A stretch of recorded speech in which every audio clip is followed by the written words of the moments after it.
This week's episode was brought to you by the generous support of listeners like you. You know, it's not every day we get to talk about eating babies, but when we do, it's good that we don't have corporate sponsorship. After all, why should our corporate overlords have all the fun? That's why we rely on listeners like yourself to keep The Whole Rabbit producing wholesome, heartwarming content like the show you're listening to right now. To help keep The Whole Rabbit from ever telling you about subscription groceries and focused on Tunisian barbecue recipes for billionaires with egg-shaped penises, please visit www.patreon.com/thewholerabbit, where your monthly donation of just $5 will keep our contracted team of psychic cephalopod self-defense technicians warding off the attacks from sentient AI invaders from neighboring parallel dimensions, and most importantly, get you full access to our entire library of extended episodes dating all the way back to times we only talk about with our therapist. But that's not all. I'll send you a 5x5 vinyl sticker of our cover art at no additional cost. Best of all, I'll send you a hyperlink from outer space, which gives you access to our Discord server where witches eat cactus and the antelope play. In this week's episode, we get the spooky Halloween season into high gear with an episode about two different, yet complementary topics, guaranteed to get you fired from work and maybe even give you the heebie-jeebies. We explore first, with paranoid excitement, the historical connection between ritual, human sacrifice, and highly stratified societies with an elite class across an inclusive rainbow of different unique cultures. And secondly, with open-minded curiosity, the connection between advanced civilizations and access to abortions, even exploring its place in the Old Testament. In the extended show, we discuss the largest child human sacrifice in the archaeological record, medicines derived from aborted fetal tissue, the occult secrets of the human placenta, and which celebrity we probably think would make the best barbecue. Thank you, and enjoy the show.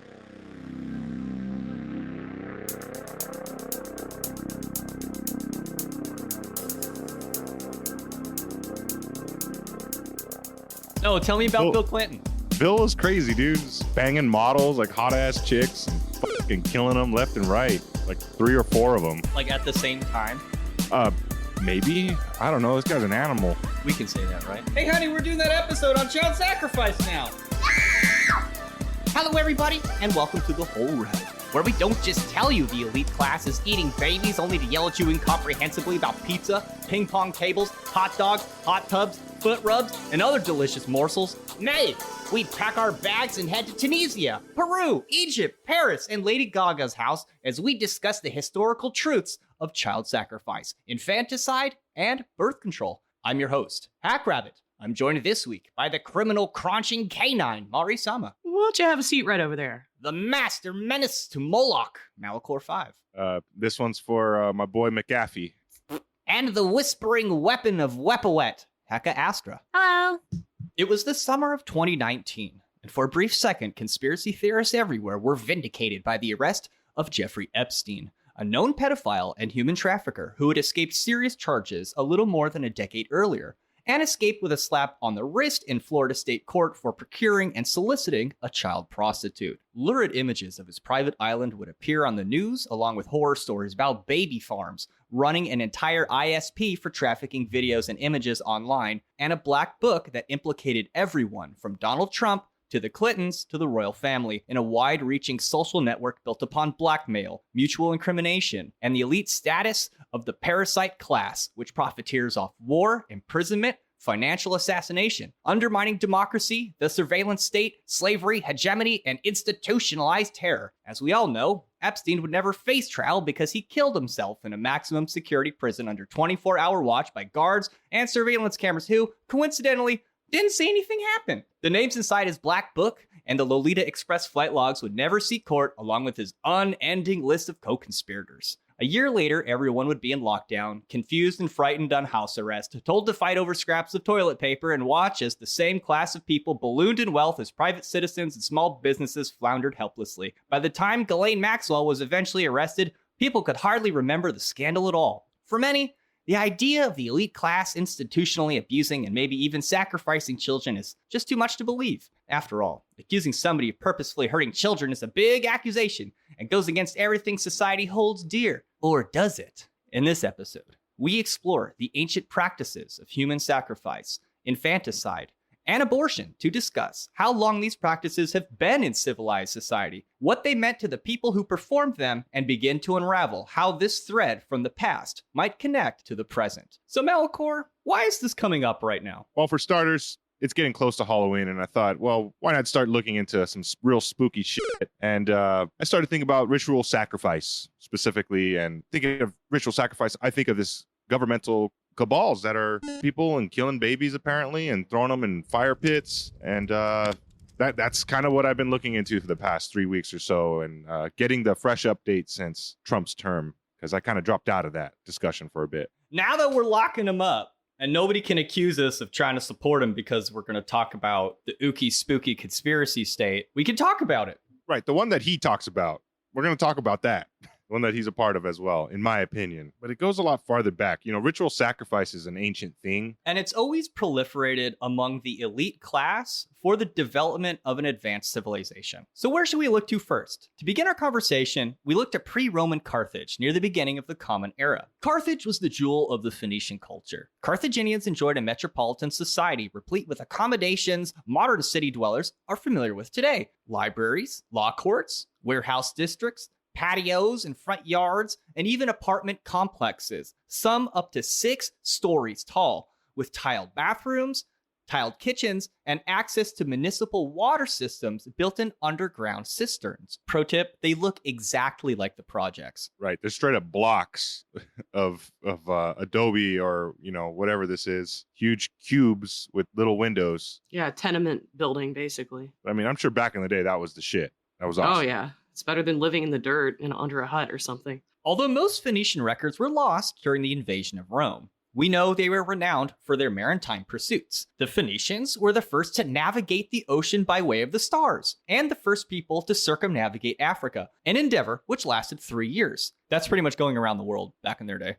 The Phoenicians used their alphabet to build their ships, assembling them piece by matching letters together in sequence. So the ancient Carthaginians lived in the projects and had IKEA? Based on where we know this conversation is going, it's a little spooky to consider how similar our cultures are in some ways. This makes it all the more shocking to consider the written accounts of various Roman and Greeks throughout the centuries who, despite being brutal cultures themselves, recoiled in abject horror and disgust at the sight of Phoenician religious ceremonies, which saw fit to sacrifice their own children to appease the gods, often in atonement. Through their mastery of the sea, the Phoenicians spread their religious and cultural practices to Sardinia, Sicily, and Malta. Even today, the world's foremost experts on Phoenician culture disagree about the legitimacy of Greek and Roman accounts regarding child sacrifice, which span numerous centuries. While some think it unwise to disregard these stories, others are quick to dismiss them as cultural bias, libel, and state-sponsored propaganda, just outright lies. After all, Phoenician Carthage was rival to Rome, and almost fought them off at the direction of General Hannibal, who is sometimes considered the only single man to ever threaten the Roman Empire. But Hannibal lost, and Rome proceeded to invade Carthage and absolutely decimate and slaughter everyone, including their libraries, which were burned to the ground, nearly erasing their culture entirely from the face of the earth. They were just throwing people out the 6-story windows. Yeah, they really do look a lot like projects. So I instantly just imagine Cool Keith in Carthage in these blocks rapping about Romans. You never lived in the projects. You ain't no drug dealer. In his History of Alexander, 1st century Roman philosopher and historian Quintus Curtius Rufus said, Some even proposed renewing a sacrifice which had been discontinued for many years, and which I, for my part, should believe to be by no means pleasing to the gods, of offering a freeborn boy to Saturn. This sacrilege, rather than sacrifice, handed down from their founders, the Carthaginians, are said to have performed until the destruction of their city, and unless the elders, in accordance with whose counsel everything was done, had opposed it, the awful superstition would have prevailed over mercy. So the Romans are saying, after we crushed these people, they're still doing this thing, this horrible thing. Aren't the Romans guilty of that too, though? Yeah, not to, well, probably more than I would think, but even in Greece, it was like a normal thing to do. And they probably did it either very secretly, shamefully, or if the baby was perhaps deformed. But I don't think they would go and make it a whole ritual thing to appease a god. I'm pretty sure there's evidence that the Greeks and the Romans did do that.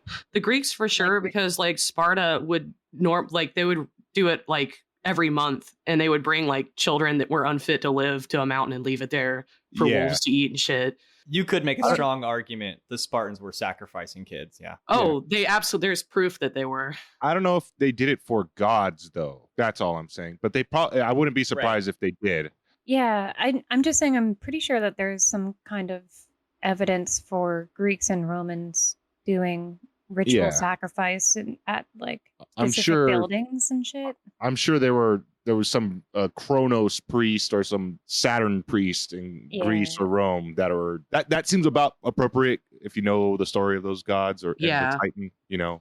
But Yeah, what if it's a Greek or a Roman projection of their own hidden practices? it most likely is. Mm-hmm. I just found it. I was like, I'm pretty sure the Romans did this too. And so I went to find the link that I was looking at earlier, and it says a Gaulish man and a Gaulish woman and a Greek man and a Greek woman were buried alive under the Forum Boreum, and that's in Rome. They were adults. Yeah, two pairs, a Gaulish pair and a Greek pair.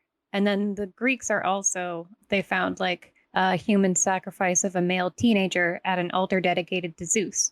I'm also pretty sure they found like baby remains outside of certain cities. Yeah, I Oh, think these I'm are just sure. like a couple examples, but yeah, they totally did it. I mean, I'm not surprised. I just don't remember reading about this, you know. According to these Greek and Roman accounts, the ritual began by the mother handing their child to the high priest, who would anoint the baby with oils and perfumes. Afterwards, the child and the high priest would lead a procession to a ritual precinct known as a tophet, where thousands of incinerated infant remains have been recovered in buried ceramic pots. While some claim these tophets were burial grounds for children who had died of natural illness, miscarriage, or accident, others are not convinced. According to Dr. Josephine Quinn of Oxford University, People have tried to argue that these archaeological sites are cemeteries for children who were stillborn or died young. But quite apart from the fact that a weak, sick, or dead child would be a pretty poor offering to a god, and that animal remains are found in the same sites treated in exactly the same way, it's hard to imagine how the death of a child could count as the answer to a prayer. That's a pretty good point. Personally, I'd love to be ritually killed when I'm like busting a nut, achieve nirvana, and I'm like in the perfect mind state. I don't know why. That just sounds something cool. Not when I'm sick and weak and, you know, I'm a baby. it seemed in this culture they were giving it to the gods in some way, and their animals as well. The fact that the animals are there seems to suggest this, but there's more. The infant would be brought to an altar within the Tophet where, according to Plutarch, their throats would be cut as the music of drums and flutes would grow louder and louder to mask the horrifying sounds. Blood was collected and used to anoint the altars. Grinning masks were found at the Tophets and have been speculated to have been worn by the parents to hide their grief, or perhaps the infants before being thrown upon a funeral pyre and burned. Some have speculated the grinning masks are stylized depictions of the burning body on the funeral pyre, which would shrink, curl up, and see its gaping mouth open wider and wider, as if laughing sardonically. Within these... That's kind of a horrific thing to imagine. Yeah, it's getting scary. We're gonna get spooky. Like that, I'm a very visual person, so like everything that's said, I tend to visualize it, and that's pretty horrific. Yeah, and some of these masks are very old looking, like they're just very obtuse is the word. Look very weird. They're a little bit like clown faces. Within these Tophets remain inscriptions to the gods Baal-Hamon, who is represented as a solar disk with a crescent moon above it, and Tanit, who is represented as a triangle with outstretched arms. Yeah, I just worship a triangle with arms. It's Bill Cipher. I saw that exact thing, like spray painted as a construction symbol or something on the sidewalk, and it freaked me out When was that? today. Seriously? Oh man. Someone spray painted Moloch on at the end of my street on one of the street signs. Well, you're in Vancouver. That shit's everywhere. Yeah. So there's someone that just spray paints Moloch everywhere. Well, almost all Greek and Roman sources attribute the sacrifices to Cronus or Saturn, maybe because of what we just speculated. The image of the deity with outstretched arms is mentioned in the writings of Diodorus Siculus in the 1st century BCE. There was in the city a bronze image of Cronus, extending its hands, palms up and sloping toward the ground, so that each of the children, when placed thereupon, rolled down and fell into a sort of gaping pit filled with fire. Whew! Just keep getting the heebie-jeebies. Yeah, I don't like it. If you look up child sacrifice on Wikipedia, it includes a page full of Roman and Greek accounts, which have informed our collective psyche with the imagery that's been reinforced in the Bible and popular culture. And if you're a film buff, this ritual is referenced overtly in the opening of the seminal special effects science fiction classic George Lucas borrowed nearly everything from Metropolis. Here, factory workers are seen being consumed by the factory, which transforms into the mouth of a hungry, sacrificial brass furnace to which the title card displays the stylized word Moloch. This harkens back, of course, to sacrileges mentioned in the Old Testament and thus constitutes a really old meme, which has frightened and terrified the public for millennia. But is there any truth behind the claims? In regard to ancient Carthage, a number of arguments exist against the notion that these Tophets were merely infant burial grounds for children who had died of natural causes.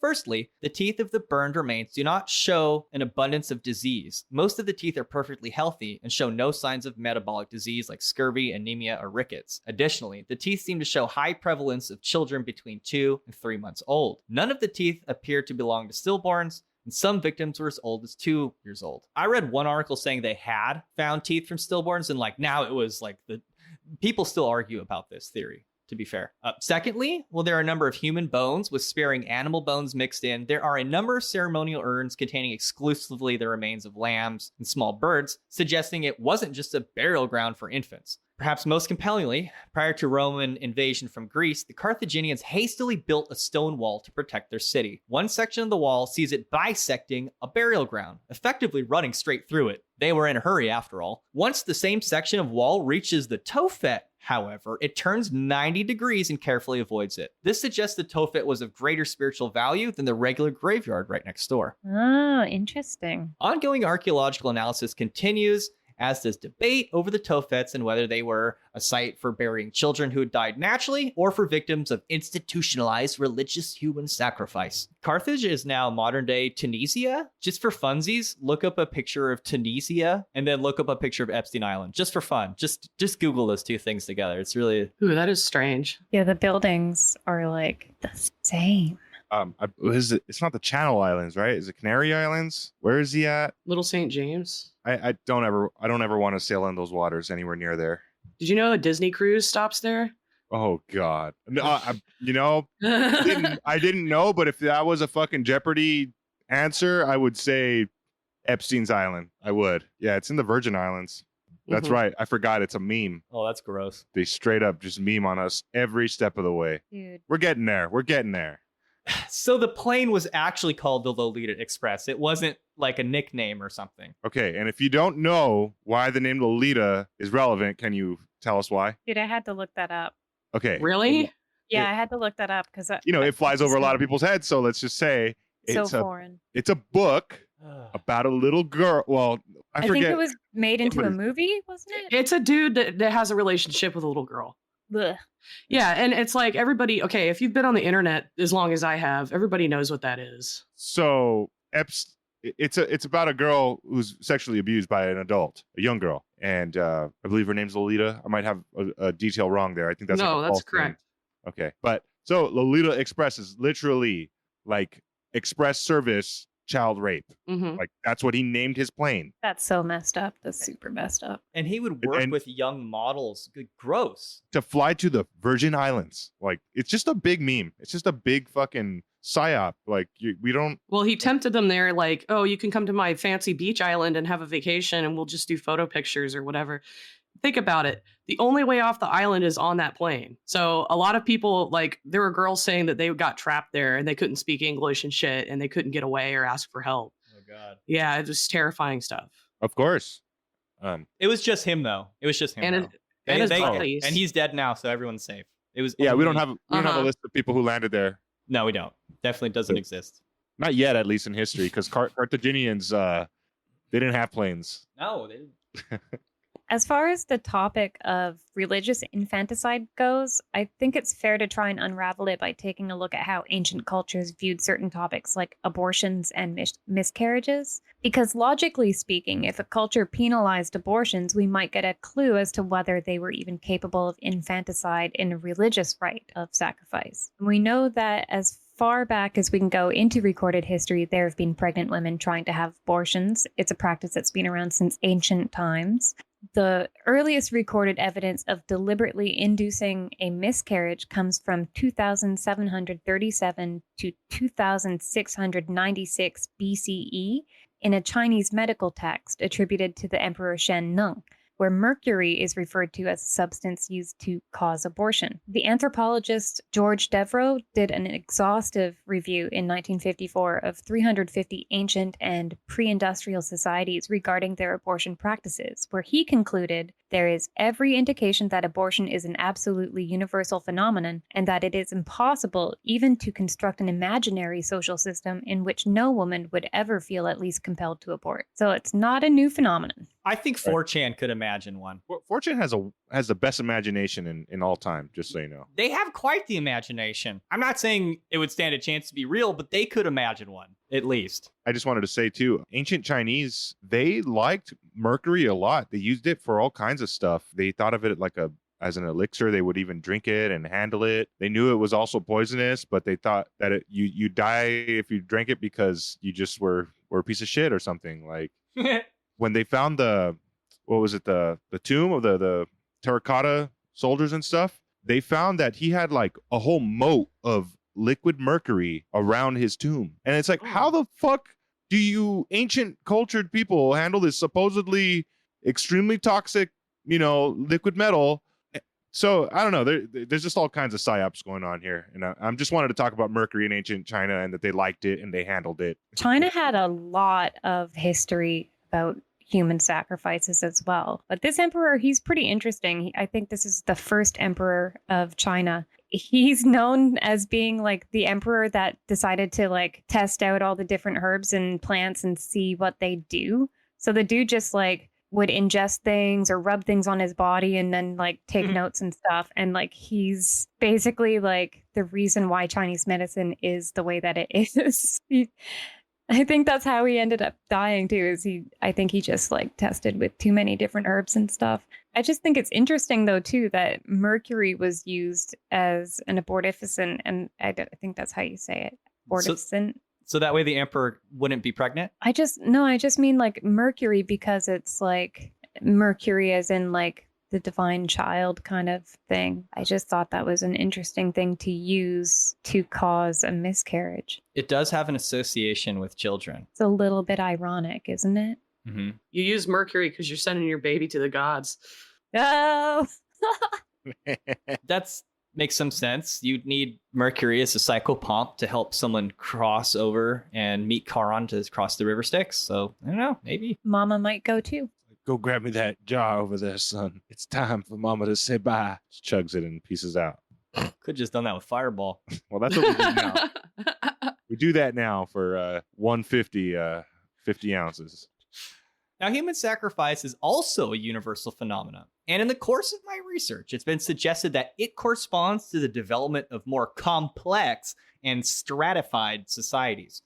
So to me, that sounds like the construction of an elite class. Absolutely. So my questions for this episode kind of started along the lines of questioning how ancient civilizations practiced abortions. What did they use for them? What were their spiritual and moral beliefs regarding it? But also the question that was really nagging me about it all was, what do they do with the bodies of the miscarried babies, aborted fetuses, or the placenta? What do they do with it? Sausage. Oh my God. I mean, this is a really, interesting, to talk about abortion during an episode about human sacrifice. We're saying a lot by putting them together. No, not at all. But you just have to think about it a little bit, and it is very similar. And for these ancient people, it must have been ritualistic, that they in order to have it done. It wasn't just some. I'm personally making zero political commentary whatsoever on this. I'm just wondering, like, if it was viewed in such a black and white, like, are the modern political stances reflected in ancient times as well or not? Yeah, without making too much of a stand ourselves, although I'm sure our biases will always show, how much does the modern narrative match the ancient one? Like, do the Exactly. arguments we use today, were they using them too? That was kind of my question. It's like, how was it viewed back then? Was it viewed in these extremes or not? And like, what did they do with it? I don't think it was viewed in the same way. Of course not. But even on a deeper level, I think for them it was much more spiritual and not just some service that they can have done that's paid for by the state. It's like, I'm sure some priests would only do it because, I don't know, he'd have to feel real pure himself to be an authority to do that. I don't know. Well, that's why I wanted to dig into it. Well, a lot of these remedies and medicines also were passed down from mother to daughter. Like when we get more into like the pagans and how they did it, and it's usually like the women would have they would tell each other and keep it kind of to themselves. So aside from the Chinese mercurial treatment of Emperor Shen Nung, the next oldest record of induced abortions comes from what is our main source of knowledge regarding ancient Egyptian medical practices, and that's the Ebers Medical Papyrus. The Ebers Papyrus dates back to 1550 BCE, and it boasts over 800 treatments, spells, and prescriptions. And there's a lengthy section of the papyrus called Remedies One Prepares for Women, with over 70 different entries regarding various topics, from uterine prolapse and irregular menstruation to leukorrhea, breast disease, and several methods and prescriptions for abortions. So this women's health section of the papyrus begins with instructions on how to induce an abortion. And it states, to cause a woman to stop being pregnant, finely grind the fruit of acacia, colocynth, and dates in 1 pint of honey, moisten the cloth with the mixture, and introduce it into her vagina. Hello, vagina. Pleasure to make your acquaintance. Acacia has high amounts of DMT in it. Well, the colocynth plant and acacia leaves have both been proven in laboratory tests to contain anti-fertility properties. So we know that the ancient Egyptians also used contraceptives, and we know that they also practiced abortions. But what were their spiritual or moral beliefs that were attached to them? That was my question. And we can get a little bit of an idea from the world's youngest mummy, which was found in a tiny, tiny little coffin at a British museum. And originally it was thought that the coffin simply contained mummified internal organs that were removed during the embalming process. But it actually turns out that many years later, when they scanned the contents of the wrappings, it contained not organs, but a tiny fetus, no more than 18 weeks old. So this fetus was given an ancient burial rite, and that kind of reveals a little bit about how ancient Egyptians dealt with miscarriages. So they did treat it like an actual death instead of something like stopping something from growing. They knew it was already like alive. Yeah, so it's assumed that this fetus was a miscarriage and that it was given a name and it was given a proper burial and its own little coffin. And then we also have a mummy of a pregnant woman between 20 to 30 years old from the elite class of Thebes, and radiological scans revealed that she was between 26 to 30 weeks pregnant. So why was the first fetus mummy that I mentioned embalmed as a separate individual, but the pregnant woman's fetus was put back inside of her body? Well, the ancient Kemetic beliefs viewed names as being a soul body, right? And the deceased needs to have a name to enter into the afterlife. So unnamed souls could become lost forever or become earthbound wanderers. So it's believed that this fetus was not removed or mummified, but instead left to remain inside the mother's embalmed body as a means of ensuring its passage by remaining attached to her, as part of her. So this also explains how the other mummy that I mentioned, which was a miscarried baby, had their own coffin, but this one didn't. Does this mean that personhood was assigned only when a fetus or baby was named? Yeah, so I think this ties into like when it comes out of the woman and the umbilical cord is severed and you name the baby when it's born. So because the pregnant woman, because her baby didn't get to that point, it was buried inside of her. It was an unnamed baby. But did they do that because they cared about the spirit of the unborn? Or did they do it because they're just like, oh shit, she's pregnant, I'm just going to leave that there, and then did the embalming and then put her in, did they actually care about saving that soul? Or, that's... Well, obviously they did, because they took care in putting it back into her, as opposed to just removing it with all the other organs. That would be my guess. If they didn't care at all, they would have just removed it. With the other organs. Yeah. So there's also In Tutankhamun's tomb, they found 2 small miscarried fetuses that had been found in individual coffins, and they were both about 25 to 37 weeks into gestation. So the Egyptians mummified their miscarriages, but they also performed abortions. And it makes me wonder, at what point of development did they decide it was developed enough to be mummified? And my guess is they would probably mummify them as early as could actually be recognized as a fetus, regardless of whether it was induced or naturally occurring miscarriage. That's my guess with it. I mean, I would tend to agree with that, because if it's like super early, it's a lot of bloody tissue. Like there's nothing really there that you could pick up or look at. So it was a nuanced issue in ancient Egypt, a bit like it is here today. Yeah, and I'm pretty sure there's also evidence for human sacrifice in Egypt, but it was like pre-dynastic era. So by the time they started doing all of these ritual mummification practices and stuff, they had long since moved past the like human sacrifice stuff. So by that point, even fetuses were honored and given the chance to go to the afterlife. And this is associated with the rise of the god Osiris, correct? Yes. Yeah. So I just thought I'd throw in another mention regarding other cultures and abortions from Cambodia, just because it mentions demons. Woo! So there's a bas-relief at Angkor Wat in Cambodia that dates to 1150 CE, and it depicts a demon performing a massage abortion on a woman in the underworld. And this massage technique has been practiced for centuries, and it's still practiced today in Cambodia. It's known for being very painful for both the person performing it and the person receiving it. So it's hard to tell if the depiction on the bas-relief of a woman receiving the treatment from a demon is receiving it as a form of torture in a hellscape, or if she's there reliving the experience over and over as punishment for receiving the treatment during her earthly life. Many of the techniques used for inducing abortions in early cultures were non-surgical. They employed herbal concoctions, strenuous physical exercises, massage techniques, fasting, or bloodletting. But virtually all of the ancient cultures had techniques developed for inducing miscarriages, with the exception of Assyria. Now, Assyria was the most civilized and the least violent of all cultures on the face of the earth. Just kidding. The only evidence for the death penalty as punishment for abortion comes from Assyrian law in the Code of Asura, and that's from 1075 BCE. It imposed the death penalty onto any woman who procured an abortion against her husband's wishes. Abortion was considered a heinous crime in Assyria, so if a woman was discovered attempting to induce a miscarriage, she was to be impaled and left unburied. Damn, that's cold. It makes zero sense. Right? You're going to kill your baby? We're going to kill you and your baby. Instead of stopping you and saving the kid, or like allowing her to do it and then have another kid later. It's pretty severe. That's It just like makes the most severe. no logical sense. Well, maybe it was such a severe punishment as to keep others from doing it. You know what I mean? Like how they cut your hand off if you steal. In the Middle East, it's like there's almost no thieves because of that. If you didn't surrender to Assyria in war, they would go into your city and just impale every single man, woman, and child. They did not fuck around.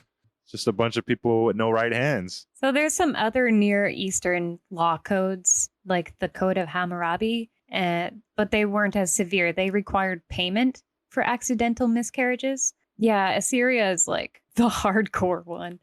Damn. They were pretty severe. Some early Greek and Roman classical texts discuss the topic of abortion and methods used for the practice, and it's thought that it was not likely a punishable offense in ancient Greece. Plato mentions a midwife's ability to induce abortion in the early stages of pregnancy. However, the poet Lysias, from around 445 to 380 BC, suggests that abortion was a crime in Athens against the husband if his wife was pregnant when he died, since his unborn child could have claimed the estate. So the ancient Greeks, they used the herb silphium as both an abortifacient and a contraceptive. But ultimately, that plant became extinct. Whoa. Plants go extinct? Yeah, when you use them for contraceptives. It was also like a prime export of theirs. Like they had it on a coin and everything. Like it was such a like important herb, and it was probably like pretty popular because it's also a contraceptive. No, really though. How does that happen though? Like, we ran out. You got any, Jim? Nah, I sold it. What? Does anyone have? Nah, we all sold it. Oh, Please, Okay. I really want to have sex. Yeah, when I found that out, I was just like, man, everybody was just fucking horny. Mhm. Yeah. And they're like, Everybody oh my was- God, this shit is great. Give me that plan B. It must have worked though, right? That's why it's gone. Yeah, It no, it worked. It worked so well. It was like a #1 export of Greece for quite a while. So yeah, then they turned to using common rue and birthwort, hellebore, and pennyroyal. Pennyroyal's a pretty well-known one today still. And also, I would recommend using tea. Do not take the oil extract because that will kill you. These are also pretty obviously herbs that you should avoid using if you're pregnant and don't want issues.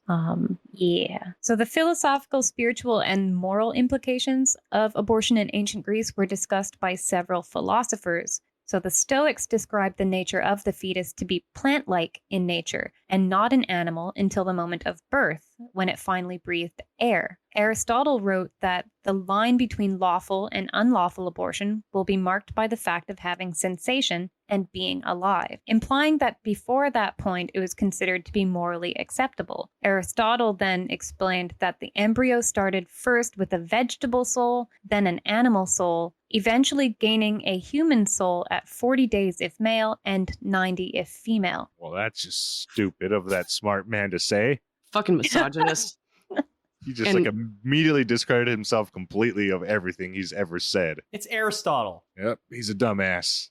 Okay, so on the other hand, Hippocrates, he completely forbade the use of certain methods of abortion, such as pessaries, which are their insertable substances, concoctions that you put up into the vagina. So he forbade the use of those, or surgery, which overall surgery was forbidden in the Hippocratic Oath at the time. The early Roman Catholic Church actually permitted abortions in the first 40 days of pregnancy if the fetus was male, and 80 to 90 if the fetus was female. How did they know How did they know? what it was? I know that there's like an old method of there's actually a couple old methods of testing, and that's like how the baby is sitting, but there's only a percentage of accuracy with that. Like if it's sitting really to the front and up high, it's this, or if it's like rounded out towards the sides, I think it's rounded out, it's a female or something. And I think there's other things like go pee on this thing, and if it does this, it's that. I don't know. I'm assuming that's how they tried to figure it out. It was probably not super accurate. It's like ancient pregnancy tests are just like a special leaf that turns blue if you're pregnant. Yeah. I mean, there are some ancient pregnancy tests that they did that were pretty accurate, but Let's be real. They were probably measuring your areola and then asking you riddles or something. Yeah. So the early Roman Catholic Church, they used to permit abortions, and it went unchanged until 1588 when Pope Sixtus V, that's kind of a confusing name, Lol. he declared all abortion to be murder, whereby excommunication was the punishment. 3 years later, another pope was like, nah, and went back to allowing the early term abortions. Then 300 years later, 1869, Pope Pius IX once more declared all abortion murder, and it remained the stance of the Catholic Church ever since. Is America even 300 years old? Like, that's a long time. Yeah. I mean, they kind of flip-flopped a little bit until they landed on like, nope, this is how it is, and we're not changing it. I find it pretty interesting, though, that the Catholic Church remained with that position, considering the multiple references that the Bible makes to abortions, miscarriages, and also ritual child sacrifice. Dun, dun, dun. No way. You're making me cry red, white, and blue right now. I mean, abortion and infanticide were pretty common practices during biblical times. We see it reflected in numerous stories and verses in the Bible, whether it's Abraham being told by God to kill his son Isaac. Oh, yeah, that's how Or the the- whole thing started, didn't it? Oh. Yeah, he was totally going to do it too.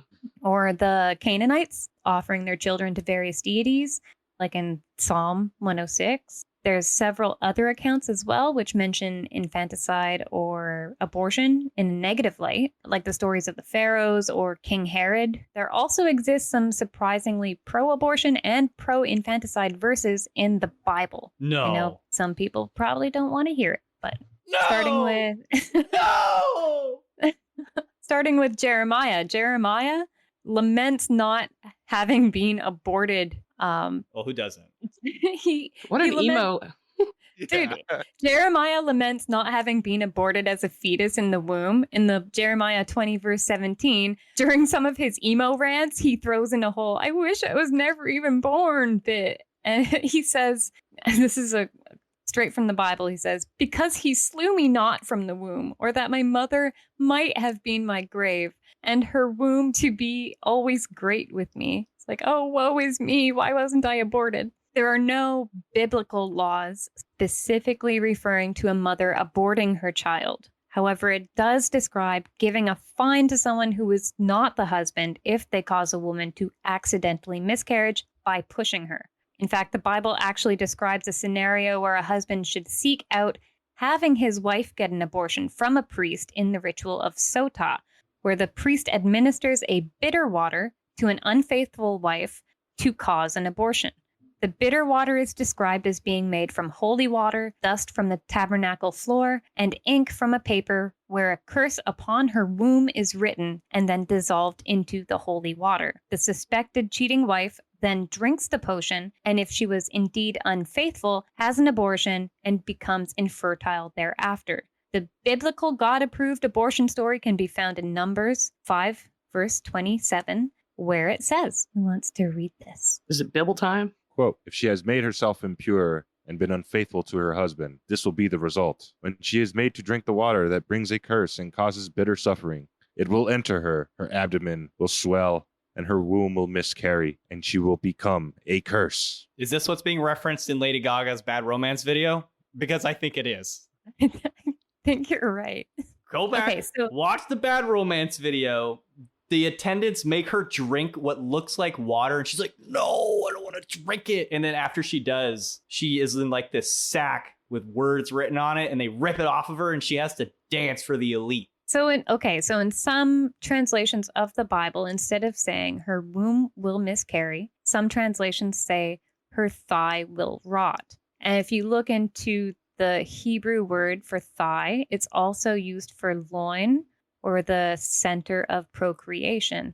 So that's why this particular line has a little bit of debate to it, but it's basically like whether or not people want to accept that it's an abortion or not. Well, it rots your loins, as in it makes you infertile. Yeah. So now that we have all the biblical abortions out of the way, we can talk about biblical infanticide and cannibalism. Woo! Famine and cannibalism have a pretty long history together. So during the 70 AD siege of Jerusalem, mothers were said to have eaten their own aborted fetuses. In 450 AD, during an Italian famine, parents ate their deceased children. And even in Paris in 1594, during the siege by Henry IV, an emergency committee passed a statement saying that bread should be made from the bones of the charnel house of the Holy Innocents, which is a mass grave site that had buildings full of exhumed bones stacked inside of them. And reportedly, anybody that ate the bread made from the bones of the charnel house just died. Yeah, it doesn't look like they were preserved very well.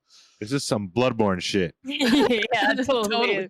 That's horrifying. So early modern Europe between 1450 and 1789 beheld religious conflicts between Protestants and Catholics, which in many cases resulted in cannibalism due to famine.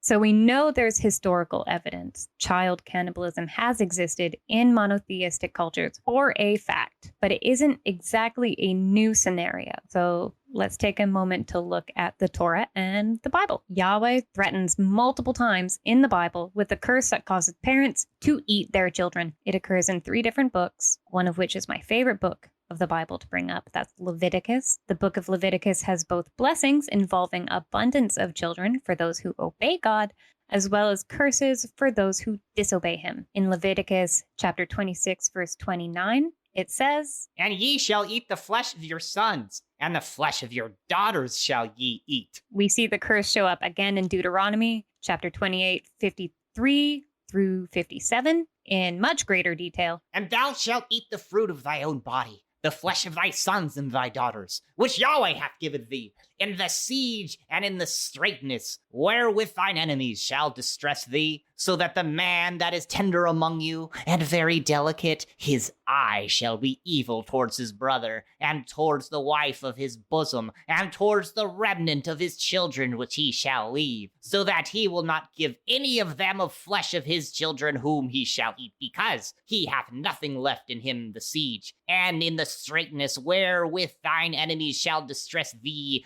in all thy gates, all your holes. That tender and delicate woman among you, which would not adventure to set the sole of her foot upon the ground for delicateness and tenderness, her eye shall be evil towards the husband of her bosom, and toward her son, and toward her daughter, and toward her young one that cometh out from between her feet, and toward her children which she shall bear, for she shall eat them for want of all things secretly in the siege and straitness, wherewith thine enemy shall distress thee in thy gates. And Yahweh threatens it once more, just for good measure, in Ezekiel 5, verse 9. On account of all your abominations, I will do among you what I have never done, and the like of which I will never do again. Assuredly, parents shall eat their children in your midst, and children shall eat their parents. I will execute judgments against you, and I will scatter all your survivors in every direction. A nice God. He just loves them. This makes me so happy. So the Bible also declares confirmation of these curses having come to fruition in the description of the Babylonian destruction of Jerusalem in Lamentations 2, verse 20, and 4, verse 10. But by the Middle Ages, the Jewish commentators played down this incidence of child cannibalism quite a bit, actually. And it's possible that the Bible's child-eating curses were inspired by the ancient Near Eastern Vassal treaties, which at the time had child cannibalism curses as a common feature, such as the Vassal Treaty of Esarhaddon. I don't know how to pronounce his name. This treaty from the 7th century BCE curses any Assyrian vassal who might violate it through disloyalty. It says, Mother shall bar the door to her daughter. May you eat in your hunger the flesh of your children. May through wanton famine one man eat the other's flesh. woo! Good times, good times. Now, regarding the text of Leviticus and Deuteronomy, both Jewish and Christians have interpreted the texts for over 1,000 years. In the Hebrew Bible, this curse plays out in an extended anecdotal story of the siege of Samaria from 2 Kings 6, verse 26 and onwards, where King Jehoram and his people are trapped by an Aramaean siege inside Samaria. So terrible famine results from being trapped. King Jehoram was walking the city wall one day when a woman called to him saying, if he gives up his son today for them to eat, then tomorrow she'll give up her son to eat. So they cook up his son and eat him, but the next day the woman hides her son. In the book of In the Book of Lamentations, it confirms child cannibalism as having occurred during that siege, saying in chapter 2, verse 20, alas, women eat their own fruit, their newborn babes. And then in chapter 4, verse 10, it says, with their own hands, compassionate women have cooked their own children, who became their food when my people were destroyed. And if you'd like to hear more about biblical infanticide, the Ukraine, the 30 Years' War, and the biggest child sacrifice in historical record, please visit www.patreon.com/thewholerabbit, where your monthly donation of just $5 will get you access to our entire library of extended episodes that have been unmolested by sponsored financial support from corporate overlords. I'll even send you a 5x5 vinyl sticker of our big bosom bunny cover art and the secret keys to our Discord server, where you can talk to us about this crazy stuff at the expense of your own sanity. Thank you, everybody. Eat carrots and shoot lasers. I wonder how a cooked human